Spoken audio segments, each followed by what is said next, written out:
플랫폼 회사예요. 근데 주가를 보시면 네이버가 제일 비싸요. 33만 원이고 카카오는 그러니까 자를 만들 당시에 그냥 그것만 이해하세요. 자, 95,000원, 쿠팡은 25불이란 말이에요. 하나로 따지면 3만 원 정도가 되는데 그러면 이 주가만 보면 네이버가 제일 비싼 주식이네 이렇게 생각할 수도 있죠. 그렇죠? 옛날에 삼성전자 액면 분할하기 전에는 뭐 160만 원 그렇게 했었으니까. 그죠? 지금 따지면 뭐 300만 원 정도 하는 건데 그러면 그 주가가 제일 높은 게 비싼 주식이냐? 그렇게 그런 오류를 범하시면 안 되고 뭘 하셔야 되냐? 시가총액의 개념을 갖고 기업들이 비싼지 싼지를 비교하실 필요가 있다.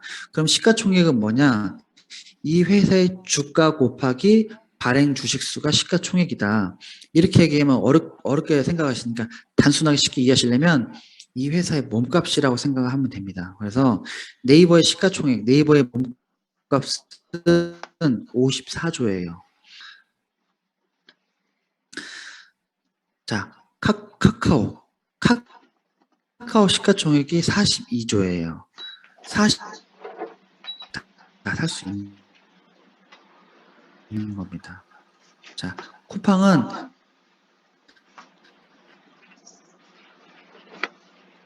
쿠팡 주식 다 살 수 있는 겁니다. 이게 100조였다고. 그때 네이버 카카오 시가총액이 30몇 조였었어요. 그러니까 3배가 더 비쌌어요. 그러니까 시가총액의 개념만 비교해 보더라도 내가 그때 상장했을 때 쿠팡 좋다고 쿠팡을 100조에서 사는 주식을 사는 그 실수를 또 줄일 수가 있는 거고 상대적으로 비교해 보시자는 거예요. 자, 이렇게만 놓고 봤을 때 자, 네이버는 54조, 쿠팡은 54조, 카카오 42조면 어떻게 비교를 어떻게 하신 거냐? 자, 상대적으로 카카오 싸다. 그렇죠? 네이버나 쿠팡이 비싸다라고 생각할 수가 있고. 그렇죠? 그렇게 이런 시가총액 개념을 꼭 비교해 보실 필요가 있다. 주가가 어떤 것이 비싼지는 주가로 결정하는 것이 아니다. 주가는 단지 거래를 할 때 그 가격으로만 쓰는 거니까. 자, 그리고 이제 그렇게 시장 점유율 1위 업체를 발굴해내고 재무제표를 검토를 통해서 관심 종목에 넣어놨어요. 그 다음부터 뭘 하셔야 되냐면 날마다 그 기업들을 뉴스를 보고 증권사 리포트리가 발간이 된다면 계속 봐가면서 그 기업과 속해 있는 업황에서 공부를 하면서 심층 분석을 하는 거예요. 그래서 증권사 리포트 보는 방법에 대해서 잠깐 설명 한번 드려보도록 할게요. 뭐 현대로톰이라는 이런 회사인데 뭐 어떤 제목이 있죠. 제목만 보더라도 애널리스트가 긍정적으로 생각을 하는지 부정적으로 생각을 대략적으로 알 수가 있겠죠. 그리고 애널리스트 이름은 꼭 기억해 놓으실 필요가 있어요. 그래서 왜 그러냐면 똑같은 그 기업과 똑같은 상황을 놓고서도 어떤 사람은 그 현상에 대해서 좋게 판단을 하고 누구는 때로는 그걸 부정적으로 본단 말이에요. 똑같은 현상임에도 불구하고. 그러니까 누구 말이 맞다 틀리다가 아니라 다 보긴 봐야 되지만 그런 것들을 꾸준하게 보다 보면 그 커버하는 증권사 특정 그 애널리스트가 되게 신빙성 있는 케이스들이 굉장히 많고 그렇기 때문에라도 꼭 애널리스트 이름은 기억을 해 두실 필요가 있어요. 내가 관심 종목이 있는 그 기업이라고 한다면. 그리고 리포트 이 내용 요약이 있죠. 근데 저 같은 경우에는 전업 투자자이기 때문에 시간이 좀 많다 보니까 모든 기업들의 그 발간된 리포트를 다 봐요. 근데 제가 관심 종목이 없는 기업들은 이 내용 요약된 것만 보고 관심 종목이 있는 것들은 다 정독을 하는 거죠. 그래서 요 내용 요약만 보더라도 회사가 어떻게 흘러갈 수가 있으니까 꼭 번업이 있으신 분들도 뭐 좋은 기업, 내가 좋아하는 기업이라면 정독할 필요도 있고 아니면 리포트 내용 요약만 보더라도 시간 오래 걸리는 거 아니니까 그렇게 넘겨가면서 보시면 돼요. 그리고 목표 주가를 이렇게 항상 산정을 하는데 한 가지 애널리스트는 목표 주가를 맞추는 사람이 아니다. 그래서 그걸 아셔야 되고 이 뭐 멀티플을 계산해서 이제 뭐 어떻게 이 목표 주가 산출을 하는데 그거가 맞지도 않고 잘 맞지도 않아요. 근데 뭘 보셔야 되냐면 어떻게 그렇게 목표 주가를 산정하는 그 논리나 근거를 다 풀어주니까 거기에 대해서 그걸 공부를 해보시라는 거예요. 단지 그거는 많은 것이 아니다. 절대 그렇게 흘러가지가 않습니다. 그러니까 왜 저렇게 저 사람은 목표 주가 저렇게 산출을 했는지 거기에 대해서 한번 읽어보시라는 거지. 목표 주가는 절대 믿으시면 안 된다. 그리고 상세 내역들이 있고 중요하게 생각해 보셔야 되는 부분은 목표 주가가 상향하는지 이런 부분 보셔야 돼요. 작년에 어떤 케이스가 있었냐면 그 뭐 하이닉스 관련해서 윈터 이즈 커밍이라고 해서 작년 그 여름에 하이닉스 주가가 막 급락했었단 말이에요. 반도체 주식들이 다. 그런 다음에 한시적 바닥을 찍고 40%가 올라갔어요. 그런데 그때 보통 애널리스트는 어떻게 하냐면 주가가 하락하면 목표 주가도 따라서 하향을 합니다. 그렇게 하향을 하는데 작년에 딱 한 번만 하나금융지주에 김경민 애널리스트가 있었거든요. 그분만 목표 주가를 상향을 했어요. 그래서 그런 좀 남들과 다른 의견을 내는 그런 것들이 있는지, 그래서 상향을 하는지 하향을 이런 거 좀 체크할 필요가 있고, 그 기업에 대해서뿐만이 아니라 리포트 내용 자체가 업황에 대한 내용도 있는 것이 굉장히 좋다. 왜냐하면 결국에는 1위 업체든 2위 업체든 3위 업체든 그 업황이 좋으면 또래 집단이 같이 상승하는 거니까. 그래서 기업보다도 업황에 대한 분석이 잘 되어 있는 것이 좋고, 아까 말씀드렸던 애널리스트 이름은 꼭 한번 기억해 놓고 보실 필요가 있다. 그리고 한 가지 이제 제가 그 증권사 리포트를 볼 때 좀 투자 포인트가 되는 것들이 뭐냐면 그 제목에 있어요. 제목을 보시는데 어떤 뉘앙스냐면 보세요. 주가가 상승을 하려면 첫 번째 실적이 뒷받침돼야 되고, 두 번째 재료 모멘텀이 붙어야죠. 그리고 세 번째가 수급이에요. 그러면 주가는 급등을 하는, 상승을 하는 거니까, 그렇죠? 실적이 뒷받침되고 재료가 있고 수급이 붙어주면 주가가 상승한다. 자, 그러면 어떤 제목이냐면 이런 내용의 제목들이 있어요. 탄탄한 본업 플러스 성장성이 붙는 거. 자, 동원 시스템즈, 본업 턴어라운드와 배터리 성장의 시작, 금양, 탄탄한 본업과 성장하는 2차전지 소재 장착, 동구바이오제약, 탄탄한 본업과 잠재력이 높은 신사업에 거는 기대감. 이런 제목들을 잘 보시면 이런 것들이 하나의 투자 포인트가 되는 경우들이 굉장히 많아요. 근데 이런 것들이 내가 평소에 공부했던 기업이고 시장 점유율 1위 업체들이다. 그러면 이런 것들을 박인세의 국간에서 공격적으로 좀 과감하게 이런 종목들을 위주로 매수를 하는 거죠. 그래서 이 제목들을 잘 보시면 이게 투자 하나 팁이 되는 경우들이 많다. 그래서 탄탄한 번호가 성장 모멘텀, 거기다 나중에는 수급이 언제 붙을지 모르지만 수급만 붙으면 이런 것들이 슈팅이 나오는 거니까 그런 부분들을 리포트 보실 때 이런 제목들은 꼭 체크해 놓으시면서 보실 필요가 있습니다. 저는 이제 전업 투자자를 하니까 이제 9시부터 뭐 6시까지 이렇게 한 6시간 동안 주식에 대해서 이제 시간을 할애를 하는데, 따지고 보면 반반인 것 같아요. 거의 유튜브로 공부하는 게 한 반 정도 되고 나머지는 뉴스나 리포트를 읽으면서 보내는 게 반이 되는 것 같아요. 그래서 유튜브를 주식을 잘하려면 꼭 봐야 되는 하루 유튜브 시청 루틴이라고 이렇게 말씀을 드렸어요. 그래서 요거에서 한번 설명해 드릴게요. 자, 첫 번째, 아침에 7시가 되면 한경 글로벌 마켓이라는 이 채널에서 조재길 특파원이 미국장의 시황 정리를 다 해줍니다. 간밤에 미국장이 어떻게 끝났고 시장에서 어떤 요인들이 있었었고, 그 다음에 주요 뉴스들이 뭐였고, 원자재는 어떤 뭐 동향이 뭐가 됐었는지 이런 것들을 간밤에 있었던 것들을 시황 정리를 딱 해줘요. 이게 20분 동안 하는데 이거 20분만 들으면 밤에 있었던 시황 정리 싹 되는 거예요. 그러니까 밤잠 설쳐가면서 뭐 나스닥 선물 볼 필요가 없습니다. 푹 주무시고 7시에 일어나서 이거 20분만 딱 보고 받으시면 돼요. 보시면 돼요. 그 다음에 7시 반에 3프로TV. 3프로TV가 좋은 게 뭐냐면 우리가 글로만 읽었던 애널리스트들을 직접 초대를 해서 얘기로 들을 수가 있어요. 그래서 더 디테일하게 공부를 할 수가 있고, 투자 공부하는 데는 이 3프로TV는 정말 강력 추천해드립니다. 그리고 요거 진짜 전략이라는 거 이제 개편되면서 없어졌고, 그 다음에 이 머니투데이 방송에서 오늘장 랭킹 5라는 요 코너가 있어요. 이게 2시간 좀 넘어가면 이제 나오는 그 프로그램인데, 이거 보시면 그날 장중에 이슈가 되는 5가지 키워드를 가지고 해주니까 장중에 지금 오늘 이슈 흐름이 뭐다 알 수가 있어요. 그래서 장중에 흐름을 파악하는 데 도움이 됩니다. 이게 한 15분, 20분 되거든요. 이걸 보는 거고, 그 다음에 장을 마감하고 5시가 되면 증시각도기 TV에서 마감 시황 방송을 해줍니다. 한국 마감 방송. 그래서 국내 시장의 수급은 어땠고 어떠한 특징들이 있었는지를 얘기를 해주기 때문에 이걸 한 20분 정도 이거를 들으면 오늘 장에 대한 정리가 딱 되는 거예요. 그리고 다시 6시가 되면 3프로TV를 듣는 거예요. 그래서 여기도 마감 시황 방송도 해주지만 또 애널리스트를 초대하고 얘기를 해주니 공부하는 도움이 되고, 그 다음에 염승환 이사님이 이리온 이베스트 투자증권에서 마감 시간 방송 내지는 또 개인 방송 1시간 정도 해주는데, 이게 뭐가 좋으냐면 이분은 우리가 그날 발행된 그 증권사 보고서를 요약을 해줍니다. 좀 특징적인 거, 주요한 그 보고서들을 요약을 해주기 때문에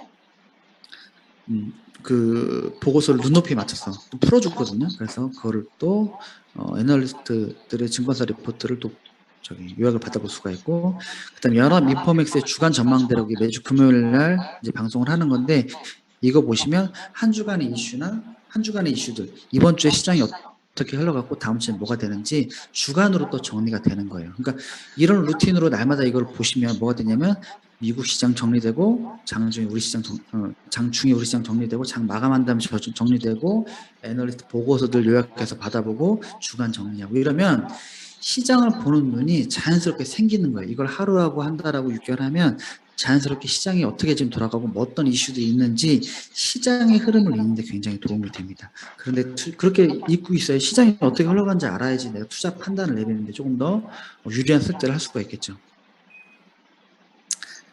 그런데 한 가지 보셔야 될 게 뭐냐면, 어떤 마인드로 이제 보셔야 되냐면, 누구 말이 맞다 틀렸다가 아니라, 저 같은 경우에는 어떤 생각을 하냐면, 저는 제 계좌를 운영하는 운영자 내지는 대표잖아요. 모든 선택과 책임은 내가 하는 거고, 책임도 그에 따른 책임도 내가 지는 거예요. 그러니까 대표인 거예요, 대표.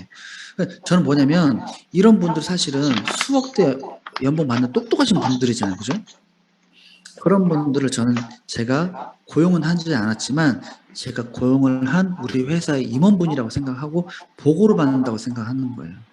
그래서 예를 들어서 뭐 하락 문제다, 상승 문제다, 그런 거 중요한 게 아니라 다 얘기를 들어보고 판단은 내가 하는 거다. 그러니까 내가 고용 안 했지만 이게 유튜브가 이런 게 되게 장점이란 말이에요. 그래서 꼭 그렇게 너무 한 사람 말을 맹신하는 게 아니라 책임은 내가 지는 거니까 귀를 열어두고 어떤 것들이든지 잘 들어보자. 근데 중요한 건 뭐냐면 한 가지, 차트에다 선 긋고 막 이런 방송하는 사람들은 그냥 걸으시면 돼요. 그런 것들 굳이 그런 것들 보시면 시간 쏟지 마시고 이런 투자 실력을 늘릴 수 있는 양질의 유튜브 채널을 보시면서 공부를 하셔서 투자 실력을 늘리시는 게 좋습니다.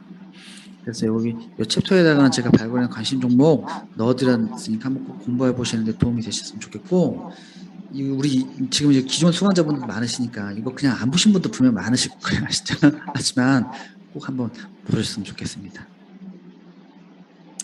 자, 그래서 종목 발굴하는 루틴을 다시 한번 정리를 해드리면, 첫 번째 뉴스 검색을 통해서 시장점을 1인 업체를 발굴해내고, 그 다음에 재무제표 1분 만에 간단하게 파악하는 방법 알려드렸으니까 그렇게 파악을 한 다음에 증권사 리포트를 통해서 계속 이런 것들을 팔로우 해가면서 그 기업에서 업황을 남아다니는 거예요. 그러면 굳이 내가 왜 남한테 종목을 물어봐야 되고 상담을 받아야 돼? 내가 제일 잘 아는데. 그리고 궁금증이 안 풀린 게 있으면 회사 IR 단원에 직접 내가 전화도 한번 해보는 거예요. 주주로서 잘 알려주진 않지만 그래도 한번 그렇게 질문도 한번 해보고, 그러면서 정말 이 종목을 내가 때로는 진짜 사랑하게끔 너무 좋아해서 이 종목에서 기업에 너무 매력 있고, 그죠? 그 정도가 되고, 그렇게 되면 확신을 갖고 투자를 하면 내가 샀는데 가격이 빠져. 그러면 불안해하는 게 아니라 좋아하게 되겠죠. 싼 가격에 덜 살 수가 있는데. 근데 누구는 확신 영상을 사면 불안해한단 말이에요. 주가 떨어져서 어떻게 하냐고. 그래서 그 확신이 있느냐가 없느냐가 투자의 성패를 가르는 데 굉장히 중요하기 때문에 내가 스스로 종목을 발굴하고 판단하는 것이 되게 중요하다. 그래서 종목 발굴한 예를 좀 설명을 드려볼게요. 자, 이제 최근에 발굴하는 업체 예를 들어서 설명해 볼게요. 자, 시장점을 1위 키워드로 놓고 뉴스 검색을 하는 겁니다. 뉴스 검색.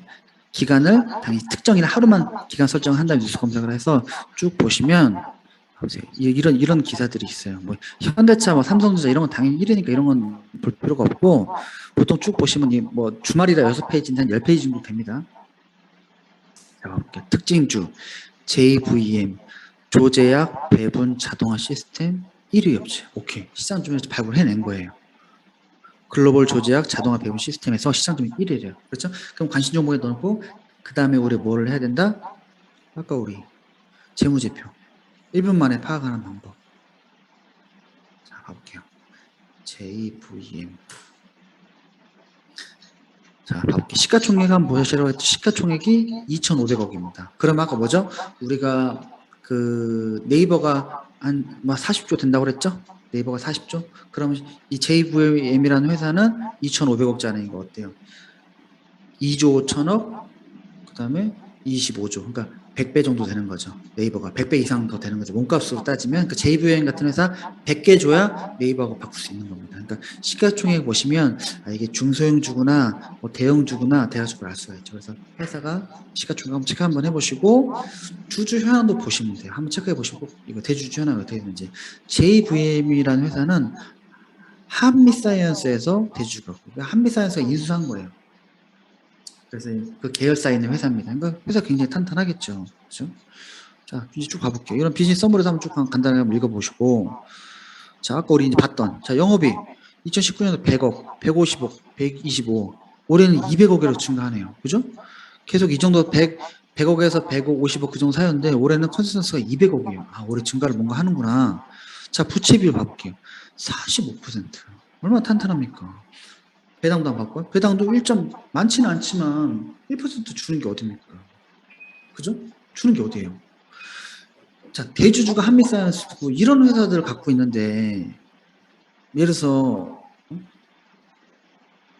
상장 폐지 당하겠어요? 이런 회사를 갖고 있는데 그렇죠? 그러니까 이런 회사들을 근데 가격의 주가가 싸지면 이런 회사를 사는 거죠. 평소에 이런 회사를 공부해놨다가 그렇죠? 자, 그 다음에 이제 뭘 해야 된다? 다시 우리가 재무제표를 통해서 검토를 해야죠. 환경 컨센서스 이 사이트에 들어가시면 무료로 보실 수가 있어요. 저기를 증권사 리포트로 해서 JVM 해보도록 하겠습니다. 최근에 한 6개월 정도 발간된 리포트를 한번 봐볼게요. 자, 대략적으로 한 9개 정도가 발간이 됐어요. 보세요. 제목만 쭉 보더라도 이상원, 조은재, 이건재, 이상원, 이건재, 김용호, 조은혜, 이건재. 보면 쭉 보시면 이상원이나 이건재 애널리스트가 발간된 게 많죠. 그 중에서도 이상원 애널리스트가 발간한 게 제일 많네요. 그러니까 이 JVM이라는 회사는 이상원 애널리스트가 다른 애널리스트보다도 계속 또 팔로우를 하고 있고 증권사 발간하는 그 주기도 굉장히 많이 하고 있어요. 그러니까 최근에 한번 봐볼게요. 자, JVM 조제 자동화를 선도한다. 아까 조제 자동화 그 약품 시장에서 시장 점유율 글로벌 1위라고 했죠, 그죠? 한번 봐볼게요. 간단하게 한번. 자, 대략적으로 한번 봐볼게요. 그냥 자, 인력난 등으로 의약품 자동 조제 장비 도입이 가속화가 되고 있다. 코로나19로 인해서 전 세계적으로 원격 의료에 대한 비대면 의약품 처방 조제 수요자가 증가하면서 영업 환경이 우호적으로 하고 있다. 그러니까 사실은 우리가 코로나 무슨 수혜주다가 무슨 강원랜드고 무슨 여행주고 이렇게 단순하게 생각하는데 이런 것들이 진짜 코로나 수혜주죠. 그죠? 코로나로 인해서 이제 코로나 끝나면서 인력난이 많아지고 비대면에 따른 의약품제제 수요가 증가하면서 이런 자동으로 약품을 포장하는 이런 회사들이 좋아졌다. 2분기 가격 인상 효과로 실적 턴어라운드를 한대요. 그죠? 2분기 영향 컨센서스도 굉장히 좋습니다. 아까 올해 작년 보통 100억에서 150억 했었는데 올해 컨센서스 200억 증가했었죠? 그러니까 이 2분기 때부터 굉장히 좋아진다라는 거예요. 그리고 자, 나머지는 이제 좀 읽어보시면 되고 이 회사 특징이 뭐냐면 한 가지 그게 있어요. 똑같은 그 제품을 팔더라도 해외로 수출하면 우리나라에서 가격이 1.5배가 높아져요. 근데 이제 수출 물량이 많아지게 하는 시점이에요. 그래서 아까 그 영업이 늘어나는 거거든요. 그래서 증권사 이런 것들을 보면서 계속 이 회사의 업황에서 계속 체크를 해 나가는 거예요. 공부를 해 나가면서 확신을 갖는 거죠. 이렇게 디테일하게 프로중 이런 것도 봐보고 아까 참 한미사이언스가 지주회사가 되는 거죠. 그죠? 그래서 이런 것들 어떤 제품들이 있는지 자, 재무제표도 이런 거 보시는 거예요. 그러니까 우리가 재무제표를 아까 간단하게 1분 만에 체크했다면 이 애널리스트들이 재무제표를 더 디테일하게 풀어주니까 이런 것부터 공부를 하는 겁니다. 이렇게 하면서 내가 이 JVM 회사를 막 확신을 갖게 되는 거예요. 그런 다음에 박인세에 구하냐고 싸지면 이런 데서 하는 거란 말이에요. 그러니까 이렇게 계속 공부를 해 나가면 내가 남의 얘기를 들을 필요 없어요. 그러니까 아까 내가 스스로 종목도 지금 예를 들어 설명해 드렸지만 이제부터는 내가 스스로 종목을 발굴해내서 내가 공부하고 확신을 갖는 상태가 된단 말이에요. 그렇게 되는 순간 투자의 성공 확률이 또 높아지는 거예요.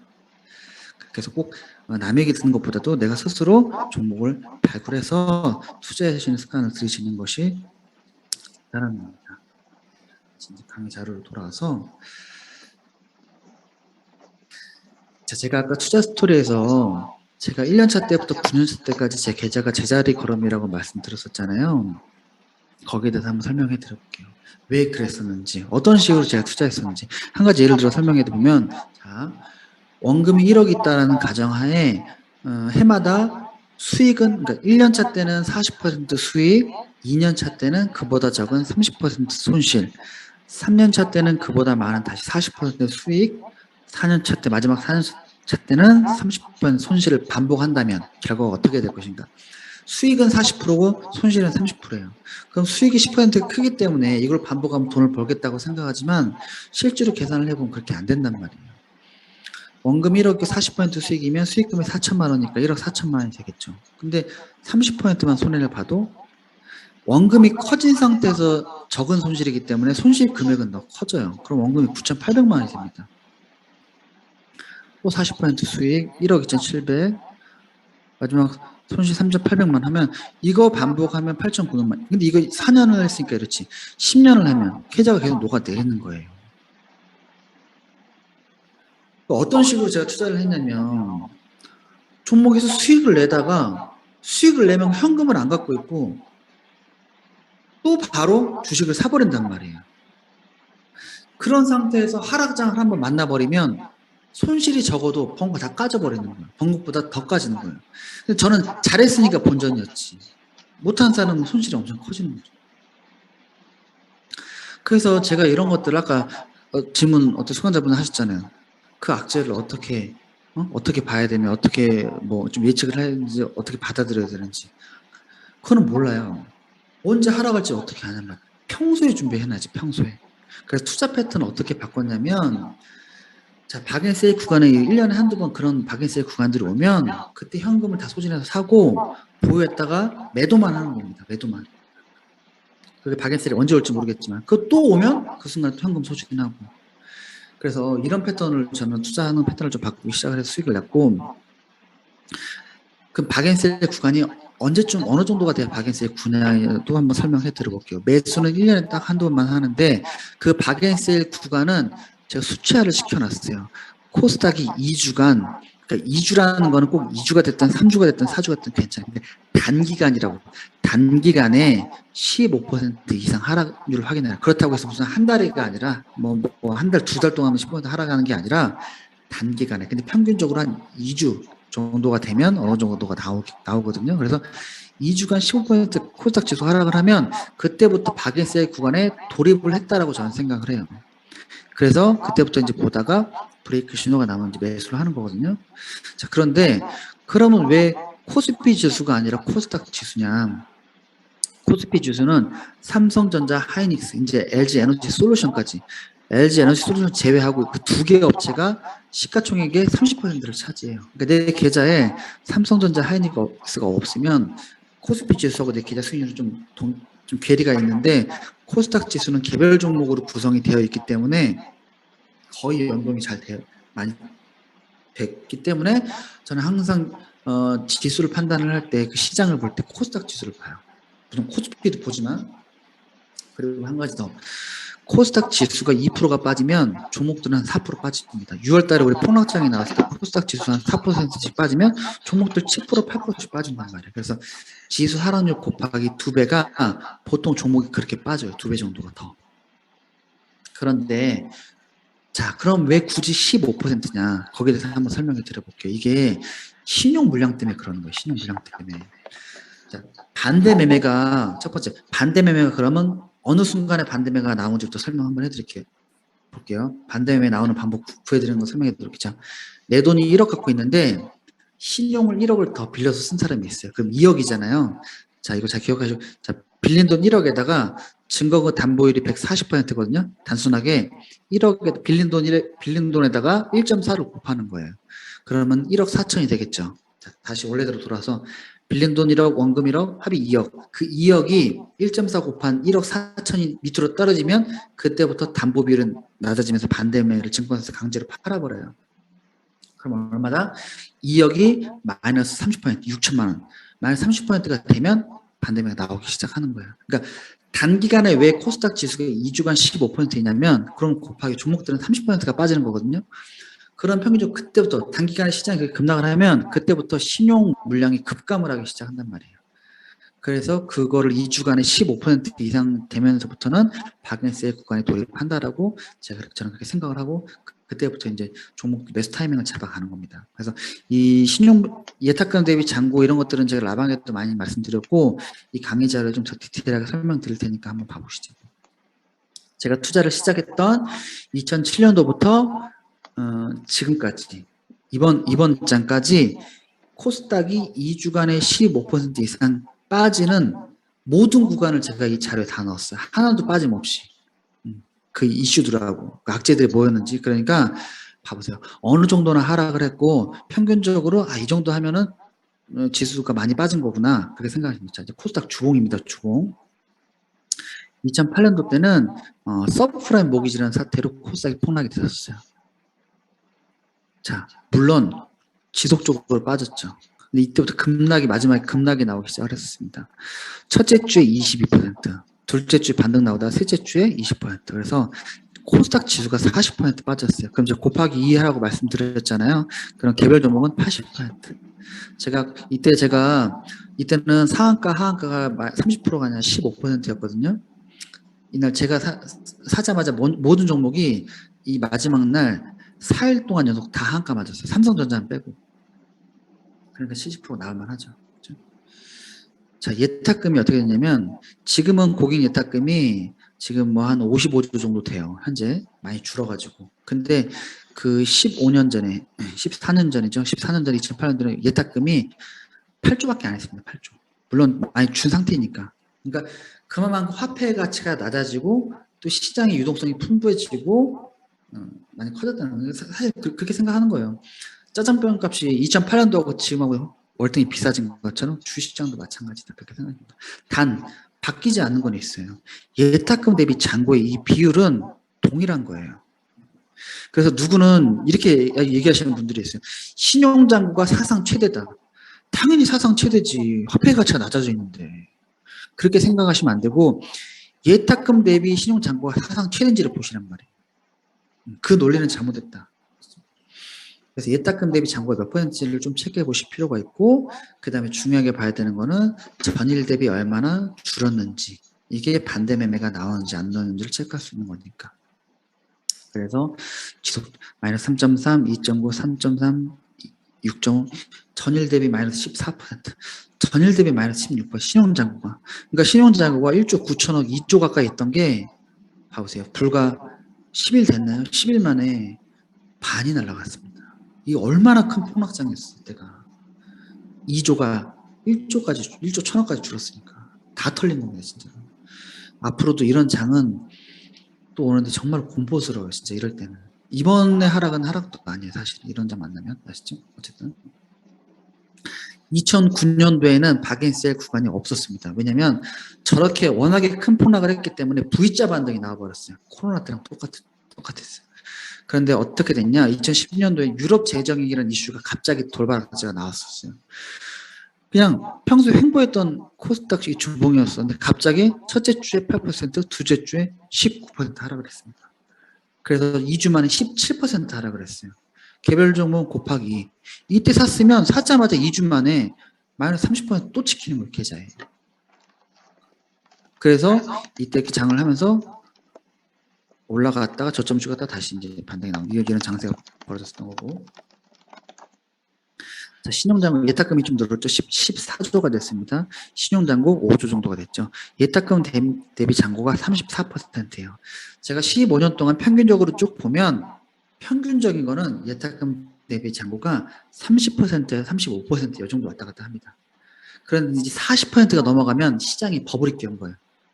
반대로 30% 밑으로 떨어지면 시장이 굉장히 많이 하락한 거예요.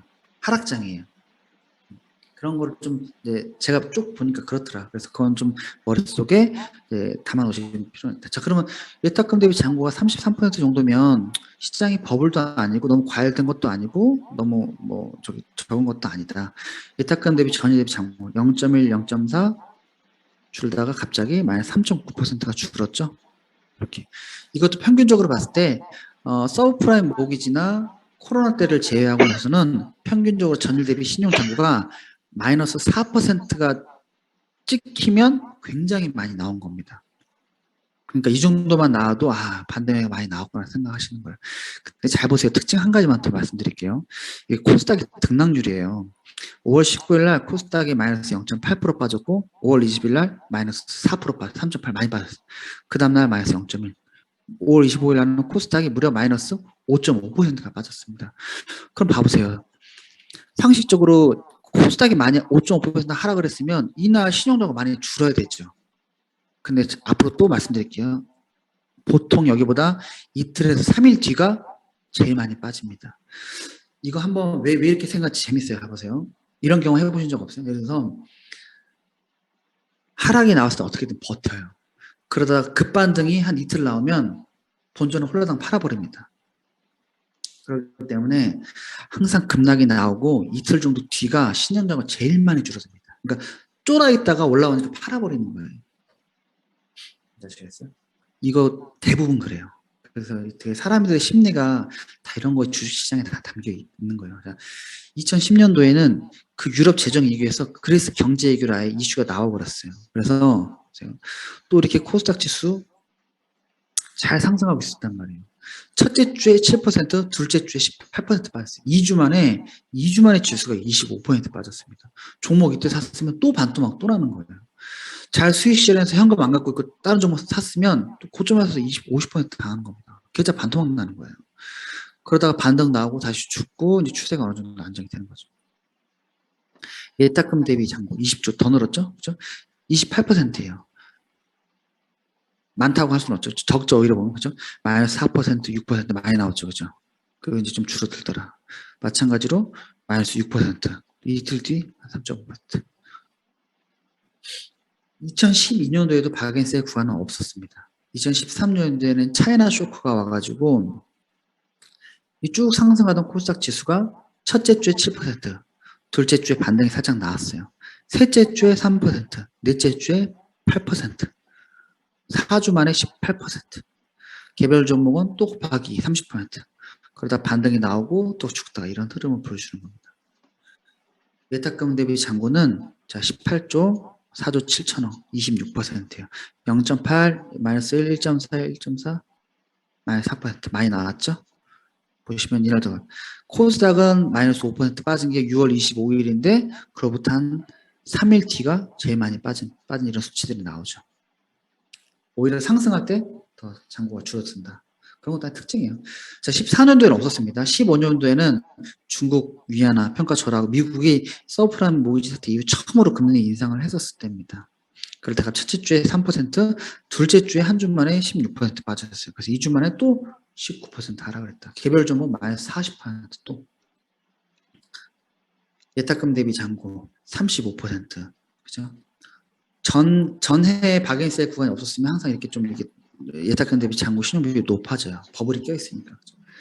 0.3, 1.5, 1.5, 마이너스 5.9 많이 나왔죠. 그죠? 그러니까 4% 정도 이상 신용료가 전일 대비 줄어들면 상당히 많이 줄어들었다. 근데 그런 많이 줄어든 데는 언제다? 빠질 때가 아니라 반등이 나온 한 이틀에 3일 정도 뒤에 신용료가 많이 줄어들더라. 그렇게 생각하시면 됩니다. 그러니까 마이너스 4% 나면 증시가 바닥이냐? 그게 아니에요. 그러니까 이런 현상들이 항상 공통적으로 생긴다는 거를 꼭 알아두시면 좋고 2016, 17년도에는 박앤셀 구간이 없었어요. 그때 삼성전자 반도체 빅사이클로 나가면서 대세 상승장에서 2년 동안 그러면서 2018년도에는 이제 터졌어요. 미중 무역 전쟁, 트럼프하고 시진핑하고 막 관세 전쟁 했을 때거든요. 첫째 주 6%, 둘째 주 6%, 셋째 주 반등 나오죠. 넷째 주 10%, 다섯 번째 주에 7%. 그래서 5주 만에 종목이 지수가 30% 무려 하락을 했습니다. 5주 만에. 그래서 개별 종목은 마이너스 60% 반토막 났습니다. 예탁금 대비 잔고 봐보세요. 42%죠. 2년 동안 박앤셀이 없었으니까 버블이 얼마나 많이 껴있겠어요, 장이. 그러니까 앞으로도 예탁금 대비 잔고가 40% 정도가 근접해 오면 내가 그냥 말아서 현금을 현금 비중 높여가는 거예요. 고점에서 팔아주는 거죠. 시장에 버블이 많이 껴있다. 자, 마이너스 1.1, 1.8, 4.4 많이 나왔죠. 그렇죠? 그러면서 이제 시장의 변동성이 줄어드는 거예요. 19년도 때는 문재인 대통령하고 아베 총리하고 싸웠어요. 한일 지소미아 탈퇴하고 막 이랬을 때입니다. 이때는 쭉 계속 하락하긴 했었는데 자, 첫째 주 5%, 둘째 주 5%, 셋째 주에 12%. 개별 종목은 3주 만에 22%, 개별 종목은 44%. 또 반토막. 그러니까 주식시장의 자산 자체가 변동성이 심하기 때문에 저렇게 3주 만에라도 종목들이 반토막이 난단 말이에요. 37%죠. 0.9, 1.5, 3.4, 마이너스 6.1. 그쵸?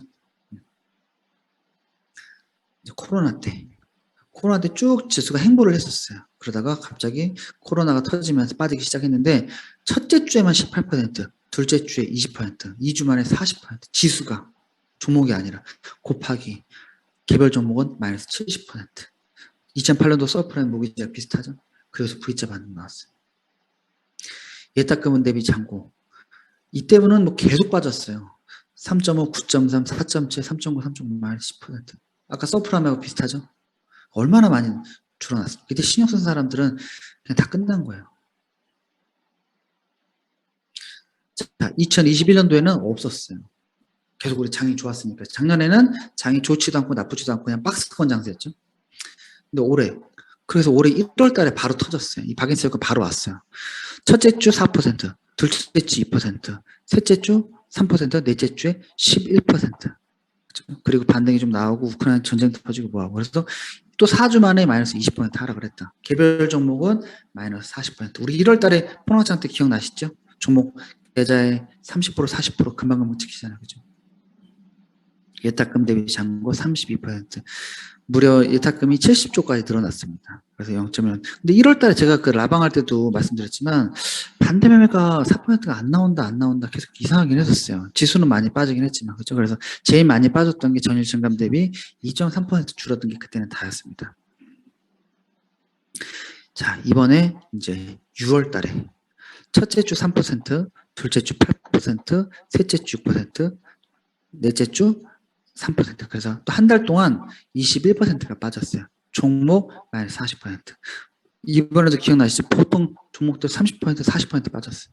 개별 종목. 지수가 이렇게 빠졌으니까. 예탁금 대비 잔고가 36%였습니다. 좀 버블이 좀 껴있긴 했겠죠. 그죠? 2.1, 2.1. 그래서 이번에 처음으로 4.5% 많이 줄었어요. 이때도 마찬가지로 증시 저점은 6월 23일 날에 저점이었는데 이틀 뒤에가 신용장고 제일 많이 줄어들었어요. 홀단이 판 거잖아요. 너무 쫄아있던 상태에서 사람들이. 그래서 자 보시면 특징이 뭐냐면 서브프라임 모기지와 코로나를 제외하고 나서는 평균적으로 2주 동안 2주에서 한 달 동안 코스닥 주봉으로 봤을 때 얼마 정도 지수가 어느 정도 빠지냐면 뭐 한 17%에서 25% 정도 사이예요. 그러니까 그 정도 빠지면 그러니까 앞으로 정말 더 그러니까 서브프라임 모기지나 코로나도 이렇게 큰 거 아니면 보통 그 정도 선이면 많이 빠졌다. 그러니까 아까 뭐라 그랬지? 2주간 그 기준으로 15% 이상으로 잡아먹는 겁니다. 그러면 그때부터 반대 매매가 나오기 시작하면서 급락이 나오는 거니까. 그럴 때 내 비중에 아까 JVM 같은 회사를 100% 비중 매수를 하는 거예요. 자, 그런데 그럼 14% 빠지면 어떡해요? 13% 빠지면 어떡해요? 그때도 매수하는 건 맞단 말이에요. 근데 그때는 반대 매매가 신용 물량이 많이 주는 건 충분한 하락이 나오지 않고 추가 하락이 나올 수도 있기 때문에 이때는 뭐냐 낙폭가 대주만 사는 거예요. JVM 사서 사는 게 아니라 그건 더 기다렸다 사고 낙폭가 대주를 사서 단기적인 기술적인 반등만 먹고 나오는 거죠. 그러니까 이럴 때는 좀 트레이딩을 해줄 필요가 있다. 이게 이번에 본 강의 때 다르게 좀 업데이트를 좀 한 부분이거든요. 그런데 지수가 2주간 10% 미만이 빠졌다. 그때는 계속 기다려야 돼요. 관망해야 돼요. 추가 하락할 수 있는 확률이 굉장히 높으니까. 그래서 15% 빠지는 구간들을 저는 그냥 이름 어떻게 붙여야 될지 모르게 그냥 세일, 박앤 세일 구간이고 이 정도 되면은 세일을 하는 구간은 맞은데 그냥 작은 세일 구간이다. 그렇게 얘기를 하는 겁니다. 그러니까 이 10에서 15% 그러니까 이런 작은 세일 구간은 1년에 한 두세 번씩 나요. 두세 번씩. 이런 때만 잘 이용해도 돼요. 그래서 작년 2020년 10월 달에는 그 트럼프 바이든 대선 때 끝나고 장에 상승했었고 3월 달에도 3주 만에 코스닥 지수가 10% 하락을 했고 작년 8월 달에도 2주 만에 10% 하락을 했고 10월 달에도 2주 만에 10%, 12월 달에 오미크론 때문에 또 2주 만에 10%. 그러니까 이런 구간에만 낙폭과 대주를 트레이딩을 잘해서 살려도 충분하게 기회가 되더라. 바겐세의 구간이나 가보세요. 특징이 뭐냐? 바겐세의 구간은 2008년도를 제외하고 현재까지 1년에 2번 온 적이 한 번도 없었어요. 유일하게 올해만 왔어. 1월달에, 6월달에. 근데 사실은 시장이 되게 불안하기도 해요. 사실 그런 건데 2008년도 때 1년 내내가 바겐세의 구간이었습니다. 계속 그렇게 빠졌어요. 그게 시스템적으로 뭔가 붕괴가 나오면. 근데 그걸 제외하고 나서는 15년 동안 1년 만에 2번 나오는 때는 없었어요. 그래서 그런 것들도 한번 생각해 보시면 돼요. 그래서 이런 작은 바겐세의 구간만 잘 활용하도 이게 제 계좌 작년 수익률이거든요. 이런 구간만 잘 사용해도 반등이 나면 지수가 행보할지언정 계좌는 잘 활용하면 계좌 수익률도 늘어날 수가 있다. 그런 부분들을 잘 살리는 게 그런 부분들을 기회를 만드시라는 거예요. 그러려면 뭐야? 기회를 잡아야 되려면 평소에 종목에 대한 공부나 현금이 두 가지가 준비가 되어 있을 때 이 기회를 잡을 수가 있죠. 자, 이제 아셨죠? 아, 지수가 이제 과거에는 그런 걸 몰랐단 말이에요. 어느 정도 지수가 빠져야지 많이 빠진 건지를 감이 없었잖아요. 이제는 어느 정도 빠져야 이게 많이 빠진 거 어느 정도 감은 이제 생긴